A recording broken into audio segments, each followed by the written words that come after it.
नमस्ते, hello, hi friends. मेरा नाम है अदिति और आप देख रहे हैं अदिति अनन्यास चैनल। दोस्तों, आजकल जैसे दुनिया के हालात चल रहे हैं वो काफ़ी खुशगवार नहीं है। काफ़ी लोग पीड़ित हैं। कोरोना की तो मार झेल ही रहे हैं हम देशवासी, पूरी दुनियावासी। साथ ही साथ आजकल वो तूफान कई शहरों, कई कस्बों को बर्बाद कर चुका है। कई लोगों के घर उजड़ चुके हैं, कई पेड़ पौधे बर्बाद हो चुके हैं। तो ये कुदरत की कहर हम झेल ही रहे थे कि अचानक से मैं कहीं से गुजर रही थी और कोई अपने मोबाइल फ़ोन में न्यूज़ देख रहा था।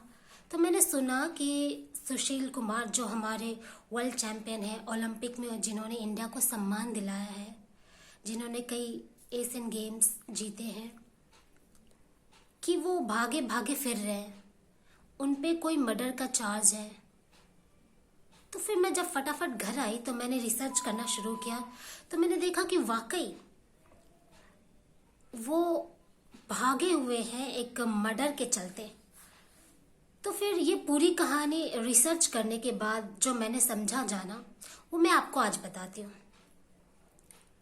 ये काफ़ी अफसोस की बात है कि जिसे आप हीरो मानते हैं, रोल मॉडल मानते हैं, जिसे इतना सम्मान देते हैं, वो अचानक एक दिन पता चलता है कि वो उस सम्मान के लायक नहीं है। अफसोस है इस बात का, क्योंकि मैं भी पर्सनली उनकी काफ़ी बड़ी फ़ैन रह चुकी हूँ। मैं टेबल टेनिस प्लेयर हूँ। ज़्यादा बड़ी नहीं, यूनिवर्सिटी लेवल पे खेलती हूँ। पर हर एक स्पोर्ट्स पर्सन जो कुछ ना कुछ अचीव करना चाहता है, वो सुशील जी को जरूर सम्मान देता है, जरूर अपना गुरु मानता है, जरूर एक ओहदे पे देखता है कि हाँ, he is something, I want to become like him. But ऐसा क्या हुआ जो वो आज भागे भागे फिर रहे हैं? तो दोस्तों, कहानी शुरू होती है, दिल्ली पुलिस में एक हवलदार है जिनके बेटे सागर साहब, जिनकी डेथ हो चुकी है, वो महज 23-24 साल के हैं। अफसोस की बात है कि अब वो थे। उनको भी सुशील जी को देखकर मन में इच्छा जागी कि मैं भी पहलवानी करूं, मैं भी क्यों ना देश के लिए मेडल्स लाऊं, गौरवान्वित फील करवाऊं अपनी कंट्री को। तो उन्होंने अपने पिताजी से ये इच्छा जाहिर की और उनके पिता भी खुद सुशील जी के फैन रहे हैं, तो उन्होंने भी हामी भरी और उनका दाखिला उसी स्टेडियम में कराया जहां से हमारे सुशील जी एक वर्ल्ड चैंपियन बन के निकले हैं। वो स्टेडियम का नाम है छत्रसाल स्टेडियम। तो उस छत्रसाल स्टेडियम में सुशील जी की तूती बोलती है, क्योंकि वहाँ उनके ससुर साहब भी हैं, काफ़ी अच्छे ओहदे पे हैं। और जब वर्ल्ड चैंपियन बन के सुशील जी आए तो उनको भी एक अच्छी पोस्ट दी गई उस जगह पे। हालांकि वो रेलवे में भी उनको जॉब दी गई थी, बट उनको I don't know for certain in certain reason Chhatrasal stadium में कुछ ओहदा भी दिया गया था। तो एक तरीके से वो वहाँ के बॉस टाइप हो गए थे। तो हुआ यूं कि इस बच्चे सागर का जो दाखिला वहाँ हुआ, वो स्टेडियम की छत्र छाया में काफ़ी पल रहा था, बढ़ रहा था, पहलवानी सीख रहा था। पर होता ये है कि वो दिल्ली में जो मॉडल टाउन में वो रहते हैं, वो एक फ्लैट लेके रहते हैं अपने 2 मित्रों के साथ, और एक शायद नेपाली उनका एक सर्वेंट, डोमेस्टिक हेल्प भी उनके साथ रहता है। तो ये 4 लोग थे, सागर, उनके 2 मित्र, जिनमें से एक का नाम सोनू है, दूसरे का नाम मुझे पता नहीं चल पाया, और एक उनका डोमेस्टिक हेल्प है जो नेपाली है। ये 4 रहते हैं। और वो फ्लैट, बाद में उन्हें पता चलता है काफ़ी टाइम के बाद कि वो फ्लैट सुशील जी की वाइफ का है। तो ठीक है, क्या इशू है, किसी के भी फ्लैट में रहो, पैसे देने ही है। होता यूं है कि 2-3 महीने से ये किराया नहीं दे पाते हैं, और इसी चक्कर में ये सारे चीज़ें शुरू हुई तो शायद इनके लिए बार बार समन किया गया कि हाँ भाई पैसे दे दो, पैसे दे दो, और ये कहते रहे कि भैया अभी तो पैसे हैं नहीं, लेकिन होंगे तो ज़रूर दे देंगे। वैसे भी अब पैसे दे के हम ये फ्लैट खाली करने वाले हैं, because we can not afford this much expensive flat. और तो फिर यही बात हुई। अगर ये बात थी भी तो ये बात तो काफ़ी छोटी थी, इसके लिए किसी की जान ली तो नहीं जानी चाहिए। इनफैक्ट किसी भी चीज़ के लिए किसी की जान नहीं लेनी चाहिए, जान लेने का राइट इंसानों को तो नहीं है। एनीवेज, तो फिर एक दिन ऐसे ही होता है, उनके बीच में काफ़ी नोकझोंक हुई होगी, पैसे मांगे होंगे, इन्होंने नहीं दिया होगा, फिर मांगे होंगे, फिर नहीं दिया होगा, फिर कुछ वक्त मांगा होगा। फिर हुआ यूं कि एक दिन अचानक सुशील साहब अपने कुछ 4-5 गुंडों के साथ गाड़ी में आए, और वो गुंडे फ्लैट पे पहुंचे और सीधे कहा कि सागर और उसके दोनों मित्रों को कहा कि चलो चलो सुशील जी बुला रहे हैं आपको। जब वो नीचे जाते हैं तो देखते हैं कि सुशील जी एक गन रखा हुआ उन्होंने अपने हाथ में, और इशारा करके बोलते चलो गाड़ी में बैठो। गाड़ी में बैठते हैं, गाड़ी शुरू होती है और सीधा जाके रुकती है छत्रसाल स्टेडियम, जहाँ पे सुशील जी तो बॉस हैं, दादा हैं वहाँ के। बस वहाँ पे हुई होगी नोकझोंक, वहाँ पे बार बार बोला गया होगा कि क्यों नहीं दे रहे पैसे, वो अपने रीज़न रख रहे होंगे, ये अपना दबाव बना रहे होंगे कि पैसे दो पैसे दो। इसी बात की झड़प हुई और सुशील के गुंडों ने उन्हें मारा। सुशील के हाथ में गन था और वो गन फायर भी हुई। तो आसपास के किसी ने इन्फॉर्म किया पुलिस को कि यहाँ पे गोली की आवाज़ आ रही है छत्रसाल स्टेडियम में। तो पुलिस की टीम पहुंची, लेकिन जब पुलिस की टीम यहाँ पहुंची तब तक सब गायब हो चुके थे, बस गाड़ियाँ थी वहाँ बची, गुंडे भाग चुके थे, सुशील जी पता नहीं कहीं चले गए थे, और घायल थे 3, एक सागर, एक सोनू, एक उनका मित्र। तो जल्दी आनन फानन में पुलिस ने उनको हॉस्पिटल पहुंचाया, जिसमें से सागर काफ़ी गंभीर रूप से घायल थे और उनके जो 2 मित्र थे वो थोड़ा कम घायल थे। तो ट्रॉमा सेंटर में शिफ्ट किया गया सागर जी को, और फिर वहीं कुछ घंटे या सुबह उनकी डेथ हो गई। तो पुलिस उनका बयान तो नहीं ले पाई, लेकिन उनके जो 2 मित्र थे उनका बयान लिया गया।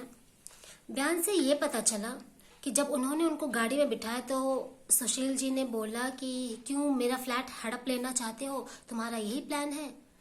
तो इन लोगों ने अपने पॉइंट्स रखे, उनको ले गया गया, तू मैं हुई, झड़प हुई, और जहाँ सारे लोग ही इनके थे छत्रसाल स्टेडियम में, वो तो वहाँ पे थे ही दादा, बस काम तमाम कर दिया उन्होंने। अब हम थोड़े इसके बैकड्रॉप में आते हैं। जब सुशील देश का नाम रोशन कर रहे थे, जब मेडल पे मेडल जीत रहे थे, जब वो वहाँ आए वापस, हरियाणा स्टेट के गवर्नमेंट ने, पंजाब की गवर्नमेंट ने, इंडिया की सरकार ने उनको कई करोड़ों रुपए दिए, पुरस्कार मिले, तब तक सब सही था। फिर जब इनको जॉब मिल गया रेलवे में, और फिर जब थोड़े सेटल वेटल हो गए ये, तो फिर धीरे धीरे पुलिस की जानकारी से ये पता चलता है कि उनका उठना बैठना दिल्ली के आउटर के गुंडों के साथ हो गया, जिनका ये मेन काम होता था कि किसी का फ्लैट खाली करवाना, किसी से वसूल करना। वहाँ पे कई ऐसे भी फ्लैट्स जो होते नहीं है कि किसी के नाम पे नहीं, या किसी पे विवाद है तो उसको हड़प लेना। तो ऐसे ही कुछ गुंडों से उनका ताल्लुकात हो गया। फिर इसी में वो कुछ टाइम तक काम करते रहे। पुलिस की जानकारी भी है इस बात को लेके, पुलिस को इस बात की जानकारी भी है। तो फिर मेरे ख्याल से यही चीज़ उनके दिमाग में डेवलप होता रहा होगा सुशील कुमार के, और जब ये फ्लैट के पैसे नहीं दे रहे होंगे तो उनको लगा होगा कि शायद ये हड़प लेना चाहता है मेरा फ्लैट। तो हो सकता है यही जुनून में ले गए होंगे किडनैप करके, और फिर वहाँ पे उनका काम तमाम कर दिया। अब हुआ ये है कि पुलिस तो उनको ढूंढ रही है, और जिस दिन इनकी डेथ हुई सागर साहब की, उस दिन से महाशय सुशील कुमार जी वो गायब हैं। अगर उनकी गलती नहीं होती तो वो भागते भी नहीं। और ये जो याचिका होती है बेल की, वो भी कोर्ट ने खारिज कर दी। तो पुलिस तो उनको ढूंढ ही रही है।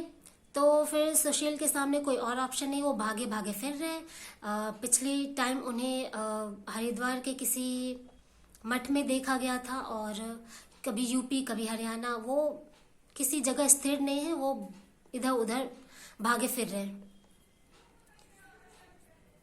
अब एक और इसमें ट्विस्ट है इस कहानी में कि जब ये मर्डर कर दिया गया, जब उसकी डेथ हो गई सागर साहब की, तो सुशील साहब ने दिल्ली के वरिष्ठ अधिकारियों, जो पुलिस के अधिकारी हैं, उनसे मिलके इस चीज़ को रफा दफा करने की कोशिश की। ये दिल्ली पुलिस का कहना है कि उनके उच्च अधिकारियों ने उन पे ऐसा प्रेशर बनाया कि मर्डर का मामला दर्ज ना करके बल्कि गैर इरादतन हत्या का मामला दर्ज किया जाए और किडनैपिंग का भी मामला दर्ज ना किया जाए, क्योंकि सुशील कुमार ने उसे उनके फ्लैट से किडनैप करके छत्रसाल स्टेडियम ले गए वो, तब वहां पे ये सारी वारदातें हुई। तो उन पे लगा तो है किडनैपिंग का मामला, मर्डर का भी। अब सुशील कुमार के सामने दो ही ऑप्शन है, या तो वो सीधे सीधे आके कोर्ट में अपने आप को सरेंडर कर दे, या किसी दिन वो पुलिस के हत्थे चढ़ जाए। तीसरा कोई रास्ता नहीं है उनके पास। तो ये थी आज की कहानी, जिसे सुनकर बहुत अफसोस होता है, क्योंकि आप जिसके कभी फैन रहे हो, जिनको आप इतना सराहते हो, जितना ऐसे ऊपर ऊंचे स्थान पे जिन्हें देखते हो, वो इतना छोटा इंसान निकलता है। अफसोस की बात है। मैं पहले सुशील कुमार के बारे में मैं ज़्यादा कुछ जानती नहीं थी, ज़्यादा उतना ये नहीं देखती थी कि हाँ भाई ये भी कोई बंदा है। पर जब वो रोडीज़ में आए ना, मुझे युवा होने के नाते हर किसी को इंडिया में रोडीज़ बहुत पसंद है, तो मुझे भी पसंद है। तो रोडीज़ देखती थी, जिस सीजन में वो आए थे बड़े अच्छे लगते थे, बड़े हैंडसम, लंबे चौड़े तगड़े, देश की शान, कौन नहीं उनको अपना रोल मॉडल मानेगा। पर अफसोस की बात है, ये सारी चीज़ें, ये मेडल्स, ये इज्जत सम्मान सब चला गया, क्योंकि आपने किसी की जान ले ली सुशील साहब। It was not expected from you. खैर, इंतजार है हमें उस दिन का कि जिस दिन वो अपने आप को सरेंडर कर दे, या दिल्ली पुलिस उन्हें धर दबोचे। देखते हैं आगे क्या होगा। नमस्कार, मिलेंगे अगले वीडियो में।